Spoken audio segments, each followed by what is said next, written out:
Gusto kong ipakilala sa inyo ang babaeng tunay na nagmamahal sa akin at ang magbibigay ng inaasam-asam na tagapagmana ng pamilyang ito.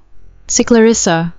Umalingaw-ngaw ang mga salitang iyon mula sa mikropono, bumasag sa masayang musika at tawanan sa loob ng grand ballroom ng mansyon ng mga santo sa Iloilo. Para itong isang patalim na walang awang itinarak sa dibdib ni Mariel. Nakatayo siya sa gitna ng silid, nakasuot ng formal na damit na binili niya para sa espesyal na gabing ito. Ika-6 na anibersaryo ng kasal nila ni Ramon. Sa loob ng kanyang maliit na bag ay may nakatagong isang puting sobre. Ang resulta ng ultrasound niya kaninang umaga, 8 linggo.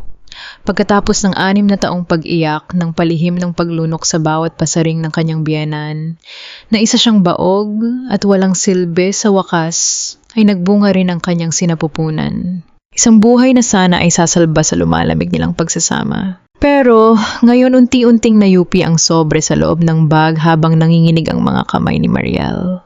Mula sa tuktok ng malaking hagdanan, dahan-dahang bumaba ang isang pamilyar na bulto ng babae, si Clarissa, ang bagong marketing director ng kumpanya nila.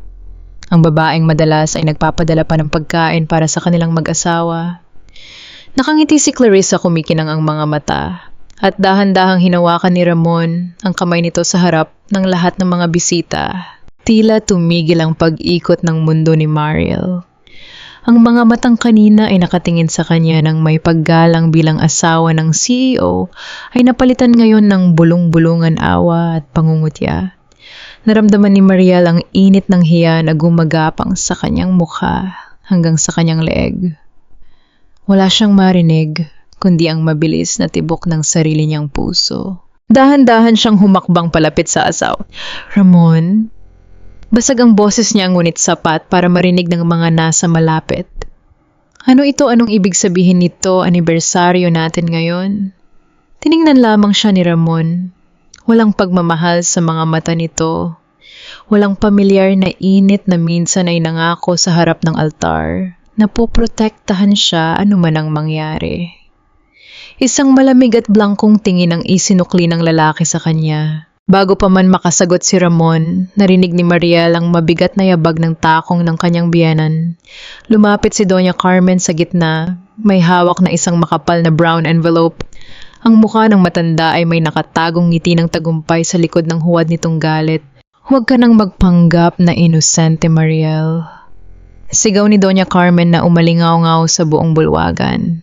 Walang alinlangan niyang ibinagsak ang mga papeles mula sa envelope ipapunta sa isang mahabang lamesa. Nagliparan ng ilang dokumento, mga bank statements, mga tseke at mga kopya ng ledger ng kumpanya. Yan ang asawang akala ninyo ay mabait. 6 na taon namin siyang pinakain, binihisan at binigyan ng trabaho bilang head accountant ng aming shipping lines dahil naawa kami sa mahirap niyang pinanggalingan. At ano ang iginanti niya? Ninakawan niya ang kumpanya ng 20 milyong piso. Napasinghap ang mga bisita, lalo pang umingay ang mga bulungan. Parang binuhusan ng yelo si Mariel. Lumapit siya sa lamesa at tiningnan ang mga dokumento. May mga pondo na inilipat mula sa kumpanya patungo sa isang offshore account. May mga pirma sa ibaba ng mga tseke, mga pirma na kamukhang-kamukha ng kanya. Ngunit alam niya sa sarili niya na kailanman ay hindi siya pumirma ng ganoong kalaking halaga. Tumingin siya kay Ramon. Ang asawa niyang may malaking utang sa sugal, ang asawa niyang ilang buwan nang humihingi ng paraan para matakpan ang mga nawawalang pera mula sa pamumuhunan nitong palpak. Biglang naging malinaw ang lahat sa isip ni Mariel. Ang pambabaliktad. Ang paglabas ni Clarissa bilang bagong babae. Ang public shaming. Hindi lang ito tungkol sa panloloko sa kasal. Isa itong planadong bitag para gawin siyang scapegoat sa mga kasalanan ni Ramon at para palayasin siya ng walang nakukuha ni isang kusing. Ramon!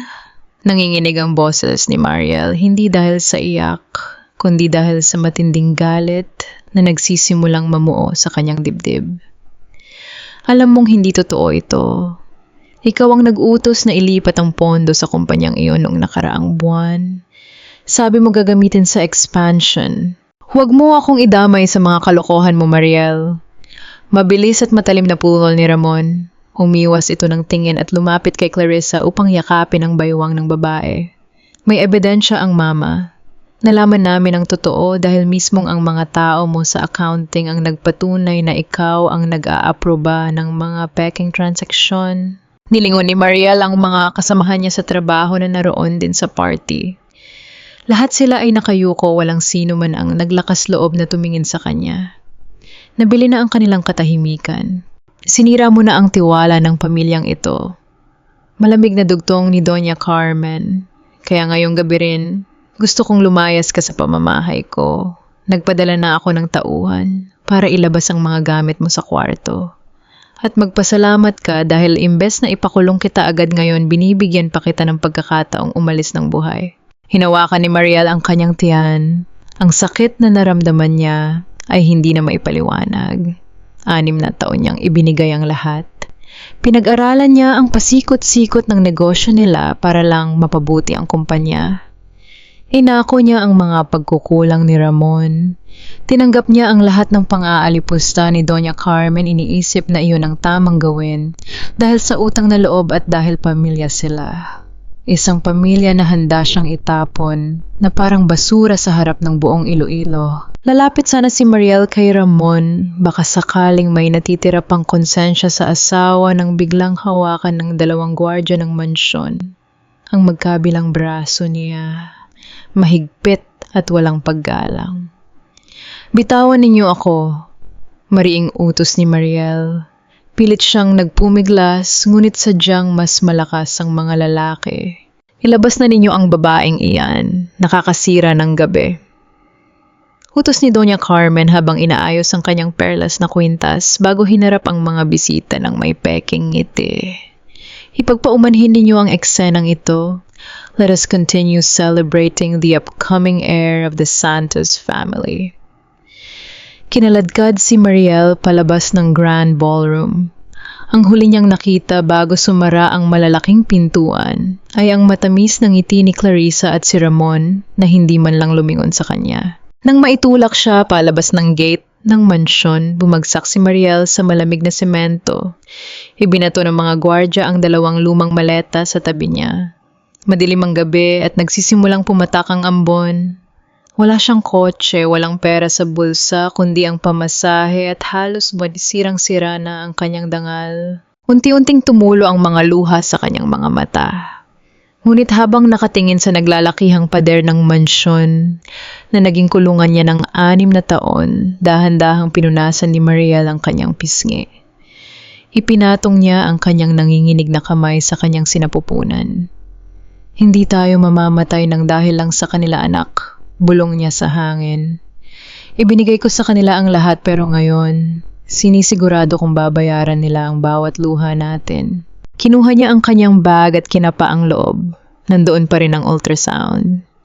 Ngunit bukod doon, nandoon din ang isang maliit na silver na USB, ang tanging kopya ng totoong master ledger ng kumpanya na matagal na niyang palihim na itinatago. Tumayo si Mariel, iniwan ang mga maleta at naglakad palayo sa dilim nang hindi lumilingon. Bumuhos ang malakas na ulan, tila nakikisimpatiya sa kalagayan ni Mariel. Ang formal na damit na kanina'y sumisimbolo sa pag-asa ng kanyang ika-6 na anibersaryo ay ngayon ay basang-basa nakadikit sa kanyang nanginginig na katawan. Bawat pag-ihip ng hangin ay tila tumatagos sa kanyang buto ngunit hindi niya ininda ang lamig. Mas nangingibabaw ang matinding takot. Habang naglalakad sa madilim na kalsada palayo sa subdibisyon ng mga Santos Panay, ang lingon ni Mariel, alam niya ang kakayahan ni Doña Carmen.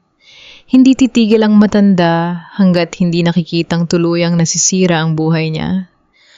Kapag nalaman ng mga ito na may dala siyang ebidensya, siguradong hindi lang pagpapalayas ang aabutin niya. Maaaring buhay niya at ng kanyang anak ang maging kapalit. Niyakap niya ang kanyang sarili, pilit pinoprotektahan ang kanyang sinapupunan. Kayanin mo, anak. Kayanin natin to, bulong niya habang patuloy na naglalakad sa gilid ng highway. Sa di kalayuan nakita niya ang pamilyar na ilaw ng isang 24-hour convenience store. Pumasok siya nanginginig at nakiusap sa kahera na makitawag ng mabilis kapalit ng huling barya sa kanyang bulsa. Nanginginig ang kanyang mga daliri habang pinipindot ang mga numero na memoryado niya. Isang tao lang ang alam niyang maaasahan niya ngayon. Pagkalipas ng ilang ring may sumagot. Hello? Leo? Basag ang boses ni Mariel. Natahimik ang kabilang linya ng ilang segundo bago sumagot nang may pag-aalala. Ma'am Mariel, anong nangyari? Bakit kayo umiiyak? Si Leo ay dating junior accountant sa kumpanya na tinanggalan ng trabaho noong nakaraang taon matapos maging biktima ng paninisi ni Ramon sa isang palpak na audit. Si Mariel ang tanging nagtanggol sa kanya noon at nagbigay ng pera mula sa sariling bulsa para may pamasahe si Leo pauwi sa probinsya. Makalipas ang 30 minuto, huminto ang isang lumang tricycle sa harap ng convenience store. Agad na bumaba si Leo, may dalang payong at isang lumang jacket. Pagkakita niya sa kalagayan ng kanyang dating boss, bakas ang awa sa kanyang mukha. Diyos ko ma'am, anong ginawa nila sa inyo? Ipinatong ni Leo ang jacket sa balikat ni Mariel at mabilis siyang iginiya papasok sa tricycle. Dinala siya ni Leo sa isang maliit at tagong paupahang kwarto malapit sa pantalan. Habang nagpapatuyo ng buhok gamit ang manipis na tuwalya, tahimik na nakinig si Mariel sa ibinabalita ng binata. Ma'am, kalat na sa buong kumpanya ang nangyari. Nag-aalangang sabi ni Leo habang nag-aabot ng mainit na kape. Naglabas daw ng memo si Doña Carmen. Pinaghahanap na kayo ng mga pulis dahil nagtakbo raw kayo ng milyon-milyon. Nag-alok pa ang Donya ng pabuya sa sino mang makakapagturo sa inyo. Napapikit si Mariel, parang pinipiga ang puso niya. Naalala niya ang mga gabing nagbabantay siya kay Ramon. Nang magkasakit ito, inaasikaso ang bawat pangangailangan ng asawa at ng biyenan niya. Dahil iyon daw ang tungkulin ng isang mabuting asawa. Utang na loob daw niya sa mga santos na iniangat siya mula sa kahirapan. Pero ngayon ginagawa siyang pugante sa sarili niyang bayan yung mga taong minahal niya. Ang lalaking inalagaan niya ay ang siya ring nagpakain sa kanya sa mga buwaya para lang iligtas ang sarili nito at ang bago nitong kinakasama. Binuksan niya ang kanyang bag. Tiningnan niya ang gusot na ultrasound result at ang maliit na silver USB. Hindi siya pwedeng sumuko ngayon. Kung mahuhuli siya ng mga pulis na bayad ni na Doña Carmen, siguradong mabubulok siya sa kulungan at agawin nila ang anak niya. Or mas malala, baka saktan pa nila ito. Kailangan kong umalis ng Iloilo, Leo. Determinado ngunit mahinang sabi ni Mariel. Tumingin siya ng diretso sa mga mata ng binata. Hindi ako ligtas dito. Walang maniniwala sa akin kahit magsabi ako ng totoo. Malakas ang connection nila. Tumango si Leo. Alam ko, ma'am, at hindi ko hahayaang mangyari iyon. May kilala ako sa pantalan, mga kargador sa isang roro papuntang Bacolod. Aalis ang barko bago magmadaling araw. Pwede ko kayong isakay doon ng palihim kasama ng mga kargamento para hindi nahingan ng ID. Nakahinga ng maluwag si Mariel kahit paano. Salamat, Leo. Hinding-hindi ko ito makakalimutan. Dakong 3:00 ng madaling araw sa gitna ng kadiliman at maingay na tunog ng mga makina ng barko, naglakad si Mariel kasama ni Leo papasok sa loading bay. Naamoy niya ang asuge at kalawang malayo sa pabango at kagarbuhan ng mansyon na iniwan niya. Ngunit para kay Mariel ito ang amoy ng kaligtasan. Bago siya tuluyang umakyat sa madilim na bahagi ng barko kung saan nakasalansan ang mga kahon ng kargamento, nilingon niya ang Iloilo. Ang mga ilaw ng syudad ay kumikinang mula sa malayo. Sa isip niya nakikita niya ang mansyon ng mga Santos. Nagdiriwang siguro sila ngayon sa pag-aakalang tuluyan na siyang nawala. Hinawakan niyang muli ang kanyang tiyan. Ang sakit ng pagtataksil at ang hapdi ng pambabastos ay pinalitan ng isang malamig at matibay na desisyon. Magpakasaya kayo ngayon, Ramon. Dahil kapag bumalik ako naman ang maniningil. Sumarara ang pinto ng cargo hold. Nagsimulang umandar ang barko patungo sa Bacolod, dala ang isang babaeng isinumpa ng kanyang nakaraan. Ngunit handang bumangon para sa kinabukasan. Sumalubong kay Mariel ang maalat at malansang amoy ng daungan ng bread ko sa bakolod nang tuluyang dumaong ang Roro. Sumisikat na ang araw, nagbibigay ng mapusyaw na liwanag sa syudad na magiging bagong saklolo niya. Puno ng kaba ang kanyang dibdib, ngunit wala na siyang luhang mailuha. Ubos na.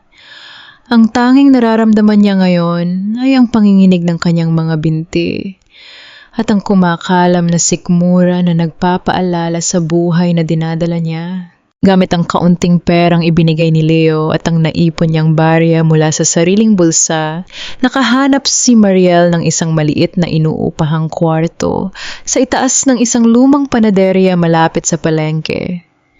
Walang aircon, walang malambot na kama, at ang pinto ay gawa sa manipis na plywood. Umupo siya sa gilid ng matigas na higaan at ibinaba ang kanyang bag. Hinubad niya ang mamahaling bestida na suot niya noong gabi ng anibersaryo. Tuyot na ang tela, ngunit amoy ulan at pawis pa rin. Tinitigan niya ito ng ilang sandali. Binili niya ang damit na iyon gamit ang sarili niyang naipon dahil gusto niyang maging maganda sa paningin ni Ramon sa gabing ipagtatapat niya ang tungkol sa bata.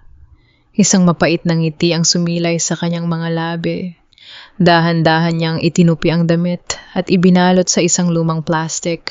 Kasabay ng pagtatago niya sa damit na yon ay ang paglilibing niya sa Mariel na naniwalang mababago ng pagmamahal ang isang taong sakim. Lumipas ang 3 buwan. Unti-unti nang umbok ang tiyan ni Mariel. Ginamit niya ang kanyang apelido sa pagkadalaga Perez upang hindi matunton ng mga tauhan ni Doña Carmen. Naging bookkeeper siya sa isang maliit na kooperatiba ng mga mangingisda at magsasaka sa barangay. Mula sa paghawak ng mga milyon-milyong transaction sa shipping lines ng mga Santos ngayon, ay mga barya gusot na 20 pesos at listahan ng mga utang sa bigas ang hawak niya. Maalikabok sa opisina ng kooperatiba at madalas siyang nahihilo dahil sa paglilihi, ngunit dito nakahanap siya ng kapayapaan. Walang nanliliit sa kanya. Walang Doña Carmen na nagpapaalala kung gaano siya kawalang kwenta. Madalas pa nga siyang abutan ng mga kasamahan ng sariwang isda o mainit na pandesal dahil alam nilang nag-iisa siyang nagbubuntis. Isang hapon, natanggap niya ang kanyang unang buwan ng sahod. Nakapaloob iyon sa isang maliit na brown envelope. Kaunti lang ito kumpara sa sweldo niya noon, pero habang naglalakad siya sa palengke pauwi sa kanyang inuupahang kwarto, pakiramdam niya ay napakayaman niya. Huminto siya sa isang maliit na stall na nagtitinda ng mga damit ng sanggol. Dinampot niya ang isang pares ng maliit na medyas na kulay dilaw. 20 piso lang ang halaga nito, malayo sa mga imported na gamit na sana ay ibibigay ng pamilya Santos. Binayaran niya ito gamit ang sarili niyang pawis.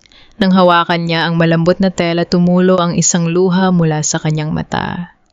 Hindi luhang galing sa awa sa sarili, kundi luhang galing sa pagmamalaki. Kaya kong buhayin ang anak ko nang walang maruming pera ng mga Santos. Naiuwi niya ang kanyang dignidad. Pagsapit ng gabi, habang malakas ang buhos ng ulan sa labas at tumutulo ang bubong ng kanyang kwarto, nilabas ni Mariel ang isang bagay mula sa lihim na bulsa ng kanyang lumang bag.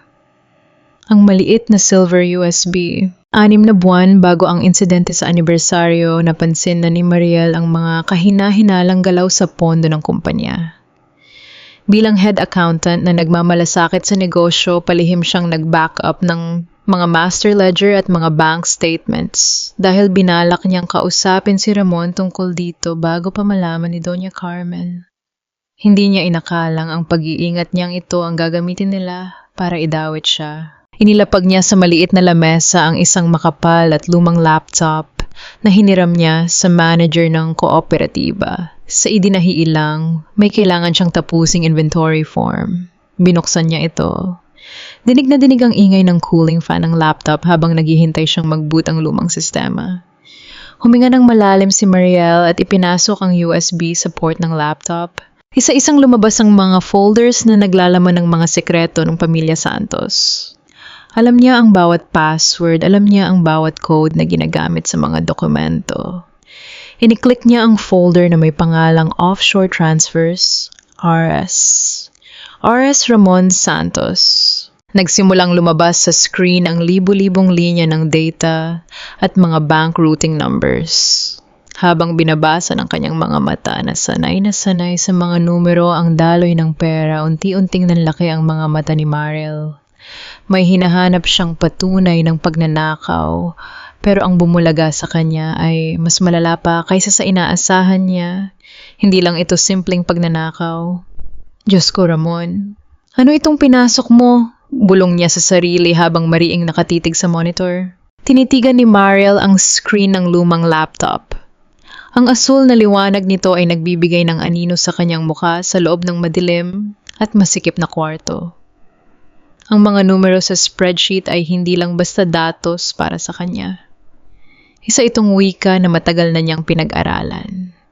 At ngayon ang wikang ito ay nagsasalaysay ng isang nakakasukang katotohanan. I-clinic niya ang mga bank statements na nakapaloob sa folder na Offshore Transfers RS. Sinundan ng kanyang mga mata ang daloy ng pera. Ang 20 milyong piso na ibinintang sa kanya ni Doña Carmen ay hindi nawala ng isang bagsakan. Unti-unti itong kinukuha sa loob ng 8 buwan. Inililipat mula sa pondo ng Santos Shipping Lines patungo sa isang shell company na nakapangalan sa isang Vanguard Holdings. Mula sa Vanguard, ang pera ay diretsong pumapasok sa mga account ng 3 magkakaibang casino sa Macau at Singapore. Napakuyom ang mga kamao ni Mariel hanggang sa bumaon ang kanyang mga kuko sa sariling palad. Sugal. Bumalik sa alaala niya ang mga gabing nag-iempake si Ramon. May emergency meeting ako sa mga supplier sa Hong Kong, Mariel. Baka abutin ako ng 1 linggo, sabi nito noong Pebrero. Naalala niya kung paano niya maingat na pinlansya ang mga polo nito, naglagay pa ng mga bitamina sa maleta para hindi magkasakit ang asawa sa biyahe. Habang siya ay nagpupuyat sa ospital upang bantayan si Doña Carmen na high blood, ang lalaking pinagsisilbihan niya ay inuubos ang pera ng kumpanya sa mga VIP baccarat table. Nang malapit ng isagawa ang tao ng audit na ipit si Ramon. Walang maibabalik na pera. At para hindi malaman ng board of directors at hindi makulong, kailangan niya ng magiging palusot. Isang taong may access sa mga account, isang taong madaling idiin at isang taong walang kalaban-laban. Siya, ang asawang inakala nilang tanga. Isinara ni Mariel ang laptop ng marahan, ngunit ang panginginig ng kanyang balikat ay hindi niya mapigilan. Naramdaman niya ang malamig na simoy ng hangin mula sa siwang ng bintana. Pero pakiramdam niya ay nasusunog ang kanyang dibdib. Ganoon ba siya kawalang halaga kay Ramon? Ganon ba kadali para sa lalaking iyon na itapon siya sa kulungan? Para lang iligtas ang sariling balat, pinunasan niya ang luhang tumakas sa kanyang mata. Hindi na siya iiyak dahil sa sakit. Ang luhang ito ay para sa galit. Basag ang katahimikan ng kwarto nang biglang tumunog ang kanyang mumurahing keypad phone na nakapatong sa lamesa. Isang unlisted number ang tumatawag. Nag-atubili si Mariel bago niya pinindot ang answer. Hello? Maingat niyang bungad. Ma'am Mariel, ako po ito si Leo. Nakahinga ng maluwag si Mariel. Leo, mabuti na patawag ka. Kumusta dyan sa Iloilo, ligtas ka ba? Dinig ni Mariel ang mabilis na paghinga ng dating katrabaho na tila nagtatago sa isang tahimik na lugar. Ligtas po ako, ma'am. Pero nagkakagulo na rito sa kumpanya. Nag-resign na ang 2 board members nang malaman nilang butas ang pondo. Nagpapanik na si Sir Ramon. Pilit niyang ginagawa ng paraan para makakakuha ng loan sa bangko, pero walang pumapayag dahil pumutok na ang balitang may malaking nawawalang pera. Mapait nang ngumiti si Mariel. Karma ay unti-unti nang gumagapang sa pamilya Santos. Hayaan mo sila, Leo. Sila ang naghukay ng sarili nilang libingan. Pero ma'am, may iba pa akong nalaman. Bumaba ang boses ni Leo, halos bumulong na lamang. Nandito po ako kanina sa main office para kunin ang last pay ko. Napadaan ako sa may executive lounge. Walang tao sa labas, kaya narinig ko ang pag-uusap ni Doña Carmen at ni Clarissa sa loob. Nag-aaway sila, ma'am. Napahawak si Mariel sa gilid ng lamesa. Tungkol saan pilit na pinapapirmahan ng Donya kay Clarissa ang ilang dokumento para ibenta ang lupa sa Pantalan. Yung lupang nakapangalan sa papa ninyo, ma'am, hinahanap nila ang pirma ninyo. Pero dahil wala kayo, may pinapagawa silang peking special power of attorney para maibenta ni Sir Ramon ang lupa at matakpan ang utang sa kasino. Nagdilim ang paningin ni Mariel. Ang lupa sa Pantalan, ang kaisa-isang pamana ng kanyang namayapang ama. Hindi niya ito isinama sa marital property nila ni Ramon dahil iyon ang tanging hiling ng kanyang ama bago namatay. Gusto nila kunin pati ang huling alaala niya sa kanyang pamilya. Hindi nila pwedeng ibenta yon nang wala ang pirma ko. Malalaman ng notaryo, matigas na sabi ni Mariel. May pera ang Donya, ma'am. Kayang-kaya nilang bumili ng abogado na pipirma sa peking dokumento. Sagot ni Leo. Pero hindi lang po iyon ang pinakamalaking narinig ko, Ma'am Mariel. Tumahimik ang kabilang linya ng ilang sandali. Naramdaman ni Mariel ang mabigat na tensyon sa boses ng binata. Ano iyon, Leo? Sabihin mo. Lumingon-lingon muna si Leo sa kabilang linya bago sumagot. Narinig ko po mismo sa bibig ni Doña Carmen. Sinisigawan niya si Clarissa dahil daw natataranta na ang babae. Sabi ng Doña. Umayos ka, Clarissa. Siguraduhin mong hindi malalaman ni Ramon na hindi ka totoong buntis hanggat hindi niya na ibebenta ang Pantalan. Parang huminto sa pagtibok ang puso ni Mariel. Hindi buntis si Clarissa. Ang sabi pa po ng Doña, patuloy ni Leo. Binayaran lang daw nila yung doktor nung anibersaryo para sabihin. Magkakaanak na si Sir Ramon kay Clarissa para may rason silang palayasin kayo agad nang hindi umaangal si Sir Ramon. Ginamit lang nila ang bata-bataan na yon para mapabilis ang plano. Bumagsak ang kamay ni Mariel na may hawak na cellphone sa kanyang hita. Namuo ang isang malamig at matalim na pangunawa sa kanyang isip. Ang buong anibersaryo, ang pagpapakilala kay Clarissa, ang paratang ng pagnanakaw at ang peking tagapagmana ay isang malaking entablado na inihanda ni Doña Carmen para sirain siya at makuha ang kanyang ari-arian. Ginamit ng Doña ang pagkasabik ni Ramon na magkaanak para bulagin ito habang niluluto ang pagbebenta ng lupang pamana ng kanyang ama. Isang peking pagbubuntis kapalit ng isang tunay. Hinaplos ni Mariel ang kanyang tiyan. Ang batang nasa sinapupunan niya ang tunay na tagapagmana, ang batang itinanggi nilang mabuhay sa loob ng mansyon dahil lang sa kasakiman sa pera at kapangyarihan. Iniangat niyang muli ang telepono sa kanyang tainga. Wala nang bakas ng panginginig o kahinaan sa kanyang boses. Isang malamig na determinasyon ang pumalit. Salamat sa impormasyon, Leo. Sabi ni Mariel, ang kanyang tono ay kasing talim ng yelo. Hayaan mong pekein nila ang dokumento ng lupa. May kilala akong abogado sa Iloilo, ang abogado ng papa ko. Oras na para maghanda tayong maningil. Ibinaba ni Mariel ang tawag. Tiningnan niya ang dilaw na medyas ng sanggol sa ibabaw ng kanyang bag. Hinding-hindi niya hahayaang mapunta sa mga manloloko ang pamanang nararapat sa kanyang anak. Kung gusto ni Doña Carmen ng laro ng kapangyarihan at kasakiman, ibibigay niya ito ng sobra-sobra. Kinabukasan, maaga pa lang ay nasa isang maliit na internet cafe na si Mariel ilang kanto mula sa kanyang inuupahang kwarto. Ang amoy ng kape at alikabok ay humalo sa malamig na hangin ng madaling araw, ngunit nakapokus lamang siya sa harap ng computer. Gamit ang isang bagong billing prepaid SIM card at dummy email account, maingat niyang ini-upload ang mga laman ng USB sa isang secure cloud storage. Hindi siya pwedeng mag-iwan ng anumang butas. Kung mawala man ang pisikal na ebidensya, nakatago ang alas niya sa internet, handang hugutin anumang oras. Pagkatapos masigurong ligtas ang mga file, huminga siya ng malalim at nag-dial ng isang numero mula sa kanyang lumang phone book. Isang numerong matagal na niyang hindi tinatawagan mula nang mamatay ang kanyang ama, ngunit ngayon ay ang tanging susi para sa kanyang hustisya. Hello, Law Office of Atty. Vergara. How may I help you? Sagot ng isang babae sa kabilang linya. Gusto ko pong makausap si attorney. Sabihin ninyo si Mariel Perez ito. Ilang sandali lang narinig niya ang pamilyar at malalim na boses ng matandang abogado. Mariel Hiha, ikaw ba yan? Diyos ko, saan ka nagtago, kalat na kalat, dito sa buong Iloilo na tinangay mo raw ang pera ng kumpanya ng asawa mo. Hindi po totoo yon, attorney. Maring sagot ni Mariel, pinipigilan ng panginginig ng kanyang boses. Na-frame up ako ni Ramon at ng biyenan ko para pagtakpan ang utang nila sa kasino. Nasa akin po ang ebidensya, pero hindi lang iyon ang dahilan kung bakit ako napatawag.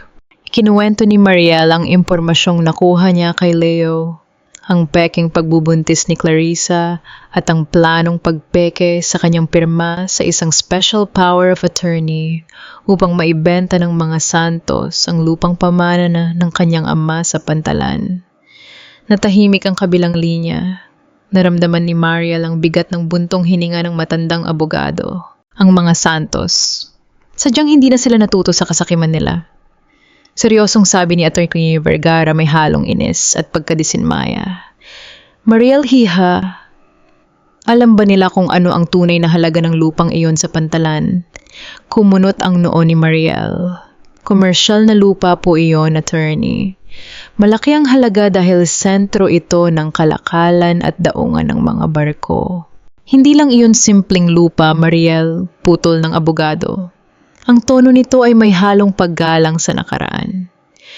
Bago mamatay ang papa mo, may ginawa kaming sikretong kasunduan kasama ang yumaong asawa ni Doña Carmen, si Don Tomas Santos. Nakinig ng mabuti si Mariel, halos hindi humihinga habang hinihintay ang susunod na sasabihin ng matanda. Ang lupang iyon sa Pantalan ang ginamit ng papa mo bilang equity nung itinatag ang Santos Shipping Lines.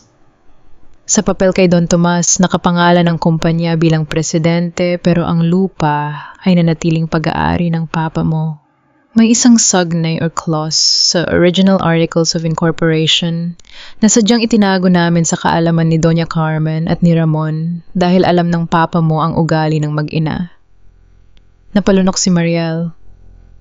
Ano pong clause? Kung sakaling subukan ng pamilya Santos na ibenta isang la or ilipat ang pagmamayari ng lupa ng walang legal na pahintulot ng tagapagmana ng mga Perez. Bilang danyos at protection, automatikong malilipat sa iyo ang 51% ng voting shares ng buong Santos Shipping Lines. Tila tumigil ang pag-ikot ng mundo ni Mariel. 51%, ang ibig sabihin hindi lang niya mapipigilan ang pagbebenta ng lupa. Kung pipirmahan ni Ramon ang peking spa at ibebenta ang lupa para takpan ang utang nito sa kasino, automatiko niyang isusuko ang buong kumpanya kay Mariel. Si Mariel ang magiging mayoryang stockholder. Siya ang magiging boss ni Ramon at Doña Carmen. Papa! Bulong ni Mariel habang napahawak sa kanyang dibdib. Namuo ang luha sa kanyang mga mata pero pagkakataong ito, hindi ito dahil sa pighati. Kahit wala na ang kanyang ama, patuloy pa rin siyang pinoprotektahan nito mula sa kabilang buhay. Isang patunay ng tunay na pagmamahal ng magulang. Napakalayo sa nakakalasong pagtrato ni Doña Carmen kay Ramon na ginagamit lamang bilang kasangkapan para sa sariling interes at pagmamalaki. Mariel, nakikinig ka ba?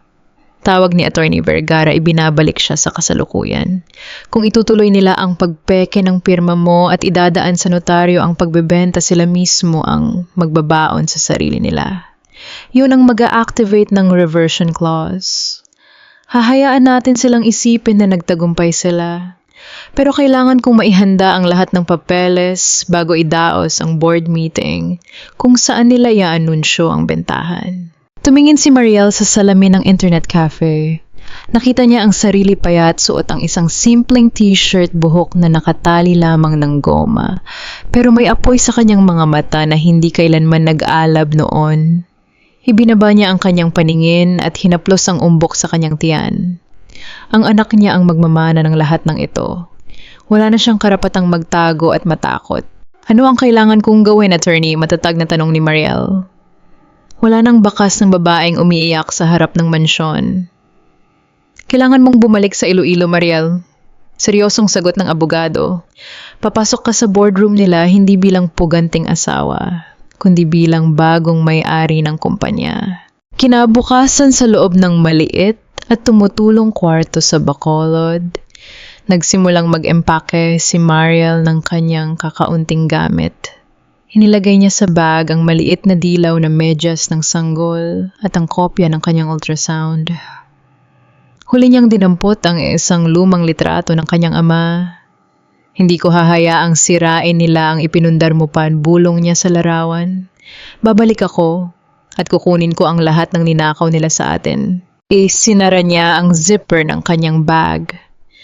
Ang Mariel na umalis ng Iloilo na sugatan at walang laban ay tuluyan ng namatay sa gabing inulila siya sa ulan. Ang babaeng uuwi ngayon ay handang manunog ng mga ilusyon at bawiin ang koronang nararapat sa kanyang anak. Nakatayo si Mariel sa harap ng malaking salamin sa opisina ni Atty. Vergara. Wala na ang gusgusin at takot na babaeng nagtago sa Bacolod ng ilang buwan. Suot niya ngayon ang isang formal at matikas na navy blue suit na bumabagay sa kanyang unti-unting lumalaking tiyan.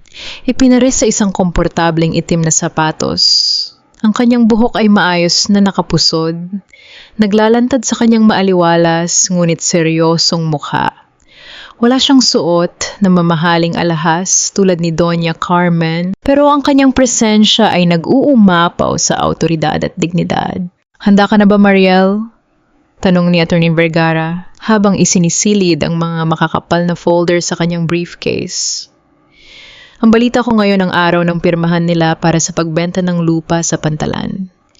Nandoon na ang kinatawan ng buyer at ang manager ng bangkong inuutangan ni Ramon. Tiningnan ni Mariel ang sarili sa salamin. Naalala niya ang gabing kinaladkad siya palabas ng mansyon, ang kanyang pag-iyak sa ulan, ang matalim na tingin ni Ramon, at ang matamis na ngiti ng tagumpay ni Clarissa. Lahat ng iyon ay parang isang masamang panaginip na unti-unti nang naglalaho. Huminga siya ng malalim at dahan-dahang hinaplos ang kanyang sinapupunan. Para sa'yo ito, anak. Hindi tayo magpapatalo sa kanila. Handang-handa na po, attorney, mahinahon ngunit matatag niyang sagot. Oras na para maningil. Sa kabilang dako sa pinakamataas na palapag ng Santos Shipping Lines building, umaapaw ang tawanan at yabang sa loob ng executive boardroom. Nakaupo sa kabisera si Doña Carmen, suot ang kanyang paboritong mamahaling perlas habang nakangiting pinapanood ang anak niya. Sa tabi niya ay si Ramon, masaya at tila nakahinga ng maluwag habang pinipirmahan ang huling pahina ng deed of sale. Sa kabilang gilid ay nakaupo si Clarissa, maarteng hinihimas ang kanyang tiyan na kunwari ay may laman. Panay ang pasulyap ng matatamis ng ngiti kay Doña Carmen. Sa wakas, buntong hininga ni Ramon habang ibinibigay ang papeles dun sa kinatawan ng buyer. Mababayaran na natin ang bangko at ang iba pang mga obligasyon. Hindi niya masabing casino debt sa harap ng ibang tao, ngunit alam ng kanyang ina ang ibig sabihin nun. At ang pinakamahalaga ay nakangiting dugtong ni Doña Carmen habang tumitingin sa labas ng malaking bintana. Wala na tayong sakit sa ulo. Wala na ang magnanakaw na si Mariel na sumisira sa pangalan ng pamilya. Nakita niyo naman nagtago na ang babaeng yon. At malapit na nating masilayan ang tunay na tagapagmana ng mga Santos. Tumingin siya kay Clarissa na gumanti ng isang pilit ngunit kumpidenteng ngiti. Lihim na nagkatinginan sina Ramon at Clarissa. Alam nilang pareho na ang dokumentong pinirmahan ni Ramon bilang kinatawan ni Mariel sa pamamagitan ng Special Power of Attorney ay huwad. Ngunit para sa kanila, maliit na bagay lang ang mamemeke ng pirma kung kapalit nito ay ang kaligtasan sa pagkakabaon sa utang. Congratulations, Mr. Santos, kasabi ng kinatawan ng buyer habang kinakamayan si Ramon. Ipoproseso na namin ang paglipat ng titulo bukas na bukas din. Habang nagdiriwang ang mga huwad na hari at reyna sa itaas, pumasok si Mariel sa ground floor ng gusali. Ang bawat pagtunog ng kanyang sapatos do sa marmol na sahig ay tila nagpapabagal sa ikot ng paligid. Napalingon ang mga empleyado sa lobby. Ang ilan ay napatakip sa bibig, ang iba ay mabilis na nagbulungan. Buhay ang asawa ng boss nila, ang babaeng pinaratangang nagnakaw ng 20 milyon at ngayon ay naglalakad ng may taas noo. Lumapit ang head of security, si Kuya Ruel, kasama ang 2 pang gwardya. Halatang kinakabahan ng lalaki. Ma'am Mariel, pasensya na po pero may memo po si Doña Carmen. Bawal po kayong pumasok dito. Baka po tumawag ako ng pulis. Huminto si Mariel. Hindi siya sumigaw o nagwala. Tiningnan niya ng diretso ang gwardya, isang kalmadong tingin na hindi nangangailangan ng dahas. Kuya Ruel malumanay ngunit malamig niyang sabi, "Kamusta na ang asawa mong na-ospital noong nakaraang taon? Nakatulong ba ang perang personal na ibinigay ko sa inyo para sa operasyon niya noong walang gustong magpautang sa kumpanya?" Ay, napalunok ang gwardya at napayo ko namumula sa hiya. "Oo po ma'am, malaking tulong po. Utang na loob ko po sa inyo ang buhay niya. Kung gayon huwag mong harangan ang daan ko. Hindi ako nandito para manggulo." Walang panginginig, walang takot sa boses ni Mariel. "Nandito ako para bawiin ang dapat ay sa akin." Dahan-dahang tumabi si Kuya Ruel at hinayaan silang dumaan ni Atty. Vergara patungo sa executive elevator. Bawat palapag na inaakyat ng elevator ay tila pag-akyat din ni Mariel mula sa hukay na pinagtapunan sa kanya. Sa loob ng boardroom, nagkakamayan na ang lahat. At naghahanda ng uminom ng kape nang biglang bumukas ng malakas ang malalaking pintuan na gawa sa mahogany. Walang kumatok, walang pasabi. Nahinto ang tawanan, napako ang tingin ng lahat sa pintuan. Pumasok si Mariel kasunod si Atty. Vergara at 2 pulis na kasama nila bilang security escort. Ang kanyang tindig ay tuwid, ang kanyang tingin ay matalim. Bumagsak ang panga ni Ramon. Nabitawan niya ang baso ng tubig na hawak niya dahilan upang mabasag ito sa sahig. "Ma Mariel." Mabilis na tumayo si Doña Carmen, namumula ang muka sa galit at gulat. "Anong ginagawa mo rito, magnanakaw? Ang kapal ng mukha mong magpakita rito. Matapos mong tangayin ang pera ng kumpanya, pulis, hulihin niyo ang babaeng yan." Utos niya sa mga pulis na nakatayo sa likod ni Mariel. Ngunit hindi gumalaw ang mga pulis. Nanatiling nakatayo si Mariel sa dulo ng mahabang lamesa. Tiningnan niya ang mga dokumento ng bentahan. Tiningnan niya si Clarissa na biglang namutla at napahawak ng mahigpit sa braso ni Ramon. At huli tiningnan niya ang asawa niya, ang lalaking minsan niyang minahal, ng buong puso na ngayon ay mukhang nanginginig na hayop sa takot. "Gawin mo, Doña Carmen, ipahuli mo ako." Malamig na hamon ni Mariel, hindi man lang kumukurap. "Gusto ko rin kasing makausap ng mga pulis na ito, si Ramon, tungkol sa 20 milyong pisong pondo ng kumpanya na inilipat niya sa isang shell company bago tuluyang napunta sa VIP account ng 3 magkakaibang casino sa Macau." Nanlaki ang mga mata ni Ramon. Anong pinagsasabi mo ay nanginginig nitong boses? Naglapag si Atty. Vergara ng makapal na folder sa ibabaw ng lamesa.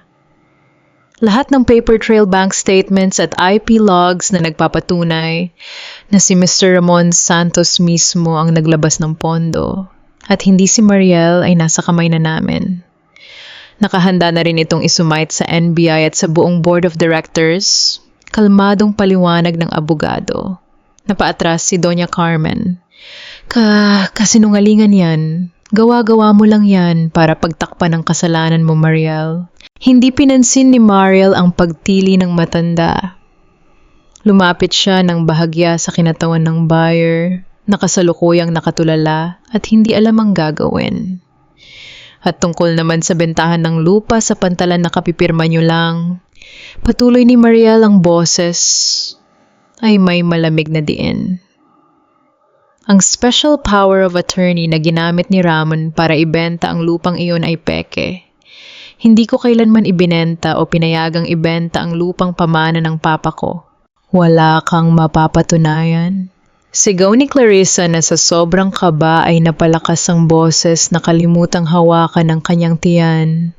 Nakapirma na si Ramon. Tapos na ang usapan. Ngumiti si Mariel, isang ngiti na walang halong saya, kundi purong kapangyarihan at paglilitis. Hindi ko na kailangang patunayan. Dahil sa oras na pinirmahan ni Ramon ang deed of sale na yan at sinubukang ibenta ang lupa ng palihim, inactivate ninyo ang reversion clause na nasa original na Articles of Incorporation ng Santos Shipping Lines. Kumunot ang noo ni Ramon. Reversion clause? Anong kalokohan yan? Hinarap ni Atty. Vergara si Ramon at ang matanda. Ayon sa sikretong kasunduan ng yumaong Don Tomas Santos at ng ama ni Mariel, sino mang miyembro ng pamilya Santos ang magtangkang ibenta ang lupa sa pantalan nang walang legal na pahintulot ng tagapagmana ng mga Perez. Bilang danyos at protection, automatikong ililipat ang 51% ng voting shares ng buong kumpanya sa kamay ni Mariel Perez. Parang bombang sumabog ang mga salitang iyon sa loob ng silid. Umaling-aungaw ang mabigat na katahimikan bago ito binasag ng malalim at nanginginig na paghinga ni Doña Carmen. Napakapit ang matanda sa gilid ng lamesa na walan ng kulay ang mukha tila hihimatayin.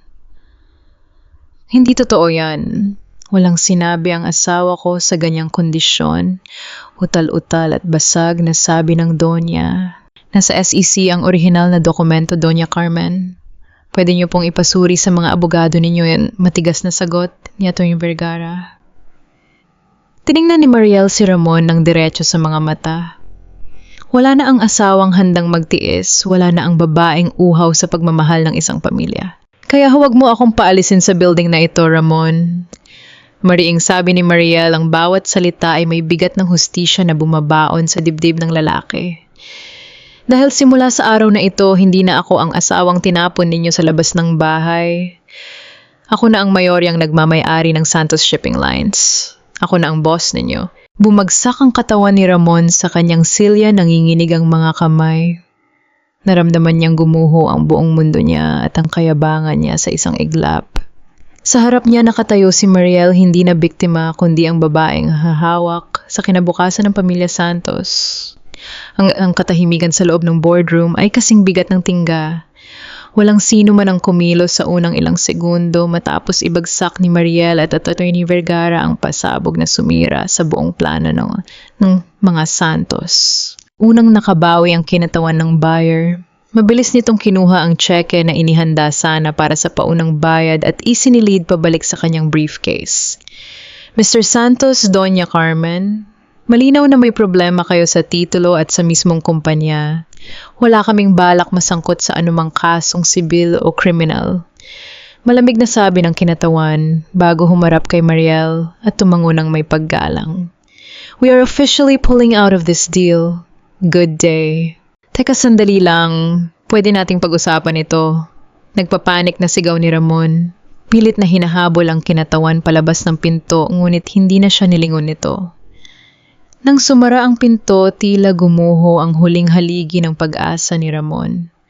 Wala na ang perang inaasahan niyang sasagip sa kanya mula sa mga nagbabantang goons ng kasino. Sa kabilang dulo ng lamesa, kinuha ng isa sa mga minority board members, si Mr. Sai, ang folder na inilapag ni Atty. Vergara. Mabilis niyang binasa ang mga nakasulat. Namula ang mukha ng matandang negosyante sa galit, 20 milyong piso. Sigaw ni Mr. Sai sabay balibag ng folder sa lamesa. Kaya pala walang naibigay na dibidendo sa amin noong nakaraang quarter. Hinamit mo ang pondo ng kumpanya sa sugal, Ramon, at ipinasa ninyo ang kasalanan sa asawa mong tahimik na nagtatrabaho para sa atin. Nagsimulang mag-ingay ang iba pang miyembro ng board. Hinihingi nila ang agarang pagtanggal kay Ramon sa pwesto. Nakayuko si Ramon, pinagpapawisan ng malamig, hindi makasagot. Samantala si Doña Carmen ay nanatiling nakatayo, pilit na pinapanatili ang kanyang matapang na hitsura kahit halatang nanginginig ang mga tuhod niya. Magsitigil kayo. Sigaw ni Doña Carmen, pilit tinatabunan ng boses ng mga nagagalit na miyembro ng board. Hinarap niya si Mariel, ang mga mata nito ay nanlilisik pa rin, ngunit may halong takot na hindi na maitago. Huwag kang magmagaling, Mariel. Kahit nasa iyo pa ang 51%, ako pa rin ang nagtayo ng kumpanyang ito. Ako pa rin ang donya ng pamilyang ito. Dahan-dahang naglakad si Mariel palapit sa kabisera ng lamesa. Bawat hakbang niya ay may kalmadong pag-autoridad na hindi kailanman nakita ng biyenan niya sa kanya noon. Nang makarating siya sa dulo, tinitigan niya si Ramon na nakaupo pa rin sa pinakamalaking silya. Tumayo ka riyan, Ramon. Malamig ngunit mariing utos ni Mariel. Nag-aalangang tumingin si Ramon sa kanyang ina pagkatapos ay kay Mariel. Dahan-dahan itong tumayo at umurong. Umupo si Mariel sa silya ng CEO. Ang silyang minsan ay naging simbolo ng kapangyarihan ng mga taong umalipusta sa kanya. Tiningnan niya ang buong boardroom. Bilang mayoryang may-ari ng Santos Shipping Lines, inihahayag ko ang aking mga unang utos. Kalmadong panimula ni Mariel. Una simula sa araw na ito, suspendido si Ramon Santos bilang CEO habang isinasagawa ang isang malalim at independenteng audit sa buong kumpanya. Ikalawa, lahat ng bank accounts ng kumpanya na may pirma niya ay ipapa-freeze ko sa tulong ni Atty. Vergara. Hindi mo pwedeng gawin yan. Matinis na tili ni Clarissa mula sa gilid. Lumapit ito at pilit na kumapit sa braso ni Ramon. Paano ang mga pangangailangan namin? Paano ang anak namin? Napatingin si Mariel kay Clarissa. Isang ngiting may kakaibang kahulugan ang sumilay sa kanyang labi. Ang anak ninyo siguraduhin mo munang mayroon ngang laman iyang tiyan mo, Clarissa. Mahirap kasing bayaran ang doktor habang buhay para magsinungaling. Namutla si Clarissa. Binitawan niya ang braso ni Ramon na parang napaso at ang mga mata niya ay nanlaki sa gulat at takot. Napasinghap ang ilang miyembro ng board. Napalingon si Ramon kay Clarissa bakas ang matinding kalituhan sa mukha. Anong ibig niyang sabihin, Clarissa? Oh, wala yun, babe. Nagsisinungaling lang siya. Nauutal na depensa ni Clarissa pilit itinatago ang panginginig ng boses. Ngunit bago pa man maguluhan ng tuluyan si Ramon, biglang bumagsak ang paningin nito sa tiyan ni Mariel. Dahil sa pag-upo ni Mariel, bahagyang bumukas ang kanyang navy blue suit jacket at malinaw na umusli ang umbok ng kanyang tiyan. 5 buwan na ang lumipas. Hindi na ito maitatago. Umawang ang bibig ni Ramon. Ang matinding takot niya sa pagkakautang ay biglang nahaluan ng isa pang mabigat na realidad. Itinuro niya ang tiyan ni Mariel, nanginginig ang daliri. Mariel, buntis ka? Nanahimik ang buong silid. Napatingin si Doña Carmen sa tiyan ng kanyang dating manugang. Ang babaeng tinawag niyang baog at walang silbi sa loob ng 6 na taon. Hinaplos ni Mariel ang kanyang tiyan ng may buong pag-iingat at pagmamahal. Walang bakas ng paghingi ng awa. Oh, Ramon, buntis ako. Buntis ako nung gabing inihagis mo ako sa ulan na parang basura. Ipapakiusap ko sana sa inyo na huwag niyo akong paalisin dahil baka mapahamak ang anak ko. Pero pinili mong ipakilala ang babaeng iyan. Parang pinukpok ng maso ang ulo ni Ramon. Unti-unting lumambot ang mga tuhod niya nang mapagtanto ang laki ng kasalanang ginawa niya. Itinapon niya ang kanyang tunay na anak para sa isang kasinungalingan at para sa sariling kasakiman. Napaluhod si Ramon sa harap ni Mariel. Tuluyan ng bumigay ang kayabangan nito. Umiyak siya tulad ng isang bata sa harap ng buong board of directors. Pilit niyang inabot ang kamay ni Mariel, ngunit mabilis itong iniwas ng babae. Mariel, parang awa mo na. Patawarin mo ako. Pagmamakaawa ni Ramon, humahagulgol. Nabulag lang ako, natakot ako sa mga pinagkakautangan ko. Kaya ko nagawa yon. Kung hindi ko mababayaran ng kasino ngayon, papatayin nila ako. Parang awa mo na, tulungan mo ako. Para sa anak natin. Tinitigan lamang ni Mariel ang lalaking minsan ay tiningala niya. Walang pumatak na luha sa kanyang mga mata. Ginamit mo ang salitang anak ngayon lang nang malaman mong nasa akin ang kapangyarihan. Wala kang anak, Ramon. Ang batang ito ay akin lang. Sa pagkakataong iyon, mabilis na lumapit si Doña Carmen. Nawala ang matinis nitong boses. Bigla itong naging maamo, ang tono ay may halong desperadong manipulasyon. Mariel, hiha. Panimula ni Doña Carmen pilit nang ngumingiti kahit halatang hirap na hirap lunukin ang sariling pride. Pamilya pa rin tayo. Ikaw ang tunay na nagdadala ng tagapagmana ng mga Santos. Mag-uusap tayo ng maayos. Bumalik ka na sa bahay. Babawiin namin ang lahat ng kaso laban sa'yo. Hayaan mong alagaan namin kayo ng apo ko. Nakaramdam ng matinding pagduduwal si Mariel sa narinig. Nakita niya ang tunay na mukha ng kanyang biyenan, isang taong sasamba. kahit kanino basta't may pakinabang sa kanila. Tumingin si Doña Carmen kay Clarissa ng may matinding pandidiri. At ang babaeng ito, itatapon namin siya palabas. Hindi namin siya kailangan. Ipapawalang bisa natin ang anumang ugnayan niya kay Ramon. Ikaw ang tunay na asawa, Mariel. Tulungan mo lang ang asawa mo sa utang niya at ituturing kitang reyna ng pamamahay ko. Dinig na dinig ni Clarissa ang bawat salita. Namula siya sa galit at matinding kahihiyan. Ang mga taong nagsabing siya ang bagong prinsesa ng pamilya ay handa siyang itapon na parang basahan sa isang iglap para lang isalba ang kanilang kumpanya. Napakuyom ang mga kamao ni Clarissa habang nakaluhod at umiiyak si Ramon sa harap ni Mariel at habang nakikiusap ang dating aroganteng Doña Carmen, umurong si Clarissa patungo sa pinto. Madilim ang kanyang paningin. Kung ibabagsak nila siya, sisiguraduhin niyang may madadamay. Tiningnan ni Mariel ang kanyang biyenan na umaasa ng kapatawaran. Isang malamig na hangin ang tila dumaan sa pagitan nila. Reyna, mapait ng ngiti ni Mariel. Hindi ko kailangang maging reyna sa inyong pamamahay, Doña Carmen. Dahil binili ko na ang buong kaharian ninyo. Palabasin niyo na sila. Ang malamig at matapang na utos ni Mariel ay tila pumutol sa huling hibla ng pag-asa sa loob ng boardroom. Wala nang bakas ng babaeng palaging nakayuko at humihingi ng atensyon. Siya na ngayon ang nagmamando. Lumapit si Kuya Ruel kasama ang 2 pang gwardya. Doña Carmen, Sir Ramon, kailangan na po ninyong lumabas. Magalang ngunit matigas na sabi ng head of security. Hindi makapaniwala ang matanda. Namumula ang leeg nito sa galit at hiya. Hahawakan niyo ako. Ako ang nagpapasweldo sa inyo. Mga walang utang na loob. Ngunit walang umurong sa mga gwardya. Nakatingin lamang sila kay Mariel na naghihintay ng pagsunod. Sa gilid pilit na kumapit si Clarissa sa braso ni Ramon. Ramon, gumawa ka ng paraan. Paano tayo hindi pwedeng mawala ang lahat sa atin? Marahas na iwinaksi ni Ramon ang kamay ni Clarissa na parang isang maduming bagay. Ang mga mata nito ay puno ng paninisay.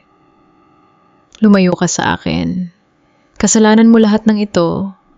Kung hindi mo ako kinumbinsing ibenta ang lupa ng palihim, hindi sana mag-a-activate ang sumpang clause na yan, sinira mo ang buhay ko.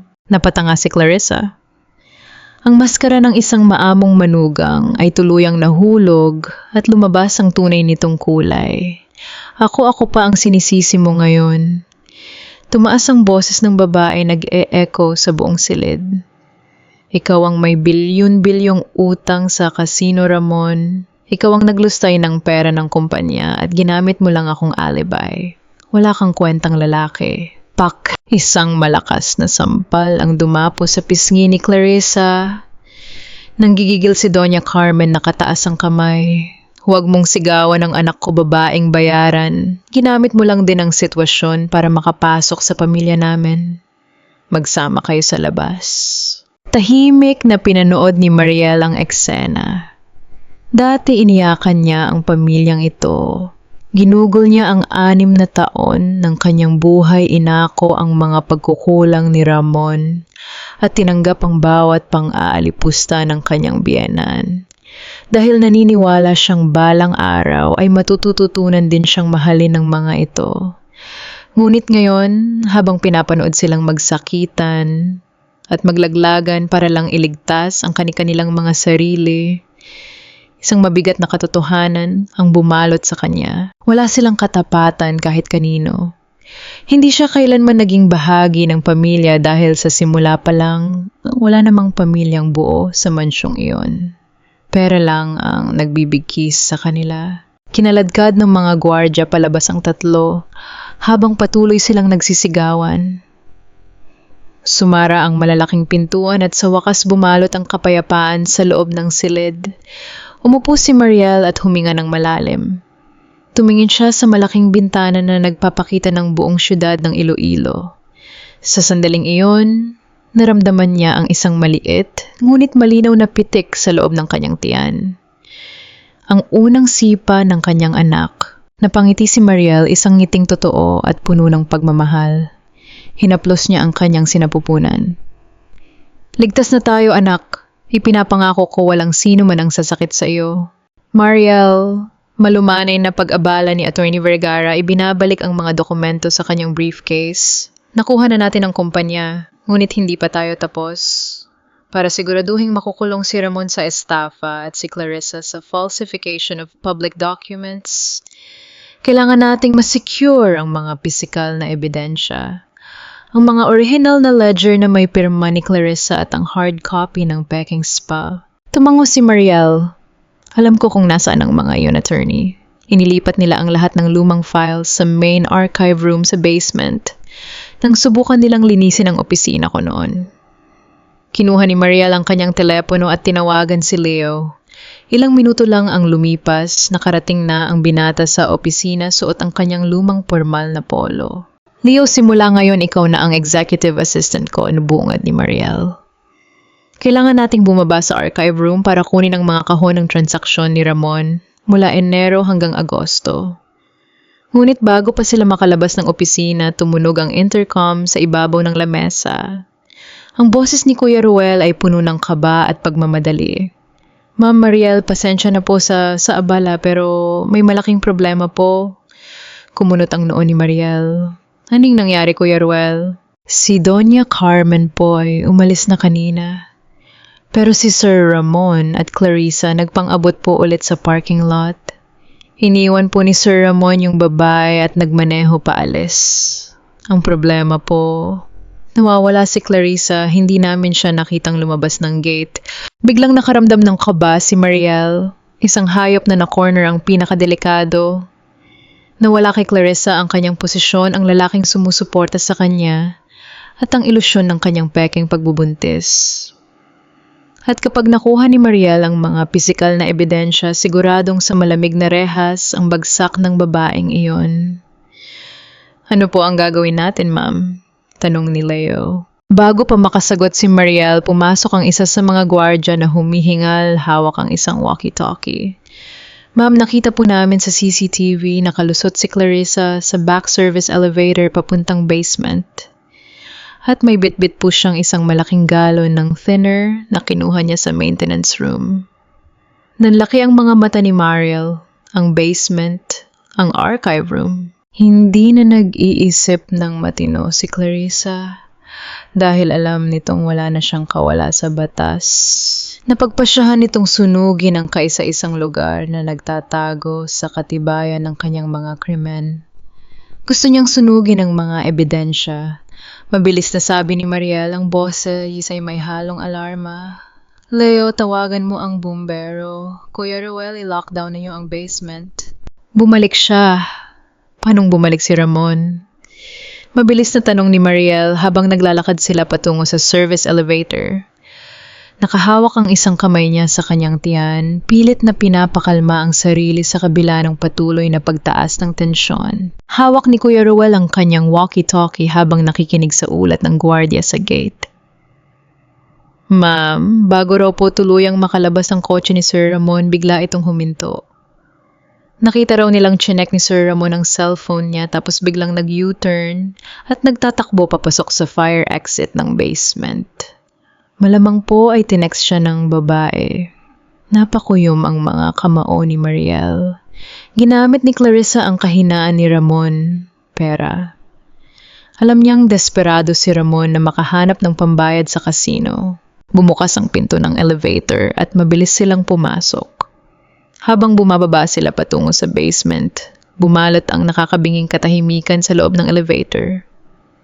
Ang tanging naririnig ni Mariel ay ang mabilis na paghinga ni Leo at ang mahinang static mula sa radyo ni Kuya Ruel. Sa isip ni Mariel, malinaw na ang lahat. Walang pagmamahal sa pagitan ni Ramon at Clarissa. Ito ay isang alyansang itinayo sa ibabaw ng kasakiman at kasinungalingan. At ngayon dahil pareho silang na-corner, handa nilang patayin ang isa't isa. Ting. Bumukas ang elevator sa basement.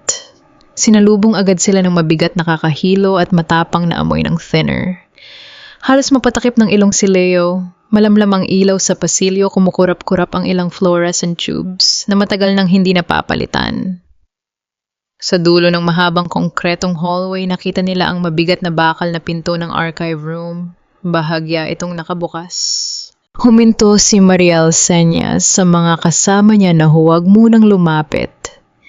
Mula sa siwang ng pinto, umalingaw-ngaw ang boses ng dalawang taong nag-aaway na parang mga hayop na nag-aagawan sa isang pirasong karne. Nasaan ang sinasabi mong bearer bonds? Nasaan ang natitirang pera? Boses ni Ramon puno ng desperasyon at panginginig. Dinig na dinig ang tunog ng mga kahon na ibinabagsak at mga papeles na nagliliparan. Ibigay mo sa akin yan, Clarissa. Papatayin ako ng mga sindikato kapag wala akong naiabot sa kanila ngayon. Tumawa si Clarissa. Isang tawang malutong baliw at puno ng poot. Wala nang pera, Ramon. Wala nang bonds. Utu-uto ka hanggang sa huli. Anong ibig mong sabihin? Nagsinungaling ka. Oh, para bumalik ka rito, sigaw ni Clarissa. Akala mo ba hahayaan kitang tumakas at iwan ako sa ere? Matapos kitang tulungang sirain si Mariel. Matapos akong ipahiya ng nanay mo sa harap ng maraming tao. Pirmahan mo itong transfer form. Ilipat mo ang natitirang asset na nakapangalan sa'yo, papunta sa account ko at tatakas tayo. Kung hindi susunugin ko ang lahat ng ledger dito na nagpapatunay ng pagnanakaw mo. Nakatayo si Mariel sa labas ng pinto. Naninigas ang kanyang mga kalamnan. Pinakinggan niya ang palitan ng mga salita na tila mga patalim na pilit ibinabaon sa isa't isa. Tingin mo ba minahal kita, Ramon? Patuloy ni Clarissa ang boses ay naging matinis at mapanokso. Kahit kailan hindi kita minahal, ginamit ko lang ang kayabangan at katangahan mo para makapasok sa pamilya niyo. Pati ang pagbubuntis ko, paniwalang paniwala ka dahil uhaw na uhaw kang patunayan sa nanay mo na lalaki ka. Pero ang totoo, wala kang kwenta. Hayop ka, umatungal si Ramon. Narinig ang isang malakas na sampal na sinundan ng pagbagsak ng isang tao sa sahig. Sinira mo ang buhay ko dahil sa'yo nawala sa akin si Mariel. Nawala sa akin ng kumpanya. Ibigay mo sa akin ang lighter na iyan. Habang nakikinig, isang kakaibang pakiramdam ang bumalot kay Mariel. Hindi galit, hindi rin awa, kundi isang ganap at purong kalayaan. Sa loob ng 6 na taon inisip niya kung saan siya nagkulang. Inisip niya na baka hindi siya sapat kaya naghanap ng iba si Ramon. Pero ngayon sa harap ng basag na katotohanan, napatunayan niyang wala sa kanya ang problema. Ang lalaking iniyakan niya ay isang duwag na walang ibang sinasamba, kundi ang sarili. At ang babaeng umagaw rito ay isang linta na walang pakialam sa buhay ng iba. Ang kasal nila ay matagal ng patay. Ito na ang huling kabaong. Kuya Ruel, pasukin niyo na. Kunin niyo ang lighter bago pa, utos ni Mariel. Ngunit bago pa makahakbang ang mga gwardya, narinig nila ang pagtili ni Clarissa. Huwag kang lalapit, Ramon. Susunugin ko to. Susunugin ko tayong dalawa. Akin na yan. Isang matinding pag-aagawan ang nangyari. Mula sa siwang ng pinto, nakita ni Mariel kung paano itinulak ng malakas ni Ramon si Clarissa patungo sa mga nakasalansan na bakal na estante. Nabitiwan ni Clarissa ang hawak nitong Zippo lighter. Bumagsak ang lighter sa sahig na basang-basa ng thinner. Walang babala, isang malakas na pagsabog ng hangin at apoy ang yumanig sa basement. Hush! Mabilis na umatras sina Mariel habang ang apoy ay parang halimaw na gumapang sa buong silid sa loob lamang ng 1 segundo. Ang asul at orange na apoy ay mabilis na kinain ng mga kahon ng transaction ng mga ledger at ang mismong sahig na nilagyan ng chemical. Dahil sa lakas ng pag-aagawan at sa impact ng apoy, tuluyang bumigay ang isang matangkad at mabigat na steel cabinet. Bumagsak ito ng pabalandra at tumama sa mismong pintuan ng archive room. Sa bigat nito, marahas na sumara ang pinto, nag-lock ang mekanismo at naipit ang pinto mula sa loob. Nakulong sina Ramon at Clarissa. Nagsimulang umugong ang fire alarm sa buong gusali. Nag-spray ang tubig mula sa ceiling sprinklers sa hallway. Ngunit walang epekto iyon sa nag-aalab na kwarto dahil ang apoy ay nasa loob ng selyadong archive room. Lumapit si Mariel sa pinto, pinoprotektahan ang kanyang mukha mula sa matinding init na tumatagos sa bakal. May isang maliit na rectangular glass window ang pinto na gawa sa reinforced fireproof glass. Sumilip siya roon. Sa loob na puno na ng makapal at itim na usok ang silid. Nakita niyang gumagapang si Clarissa sa kabilang dulo, umuubo at umiiyak, pilit umiiwas sa nagliliyab na mga papel. Si Ramon naman ay mabilis na nakagapang papunta sa pinto. Basag ang labi, sunog ang ilang bahagi ng kanyang polo at nanlalaki ang mga mata sa matinding gulat at takot. Kinalampag niya ang pinto ngunit hindi ito gumalaw dahil sa bigat ng bakal na estante na nakaharang sa kanyang likuran. Doon sa pamamagitan ng salamin, nagtama ang mga mata nila ni Mariel. Itinapat ni Ramon ang kanyang nanginginig na mga kamay sa salamin. Puno ng luha at uling ang mukha nito. Dinig na dinig ni Mariel ang desperadong sigaw ng asawa sa kabila ng makapal na pinto. Mariel, tulungan mo ako. Parang awa mo na bubuksan niyo ang pinto. Humahagulgol na pakiusap ni Ramon. Halos dumugo ang mga kamay sa paghampas sa bakal. Ayoko pang mamatay, Mariel. Asawa mo ako, iligtas mo ako. Lalong lumakas ang apoy, unti-unting kinakain pati ang kisame ng kwarto. Nagsimulang umubo ng dugo si Ramon dahil sa langhap na usok. Nakatayo lang si Mariel sa labas. Ramdam niya ang init ng apoy na tumatama sa kanyang balat, ngunit ang puso niya ay kasing lamig ng yelo.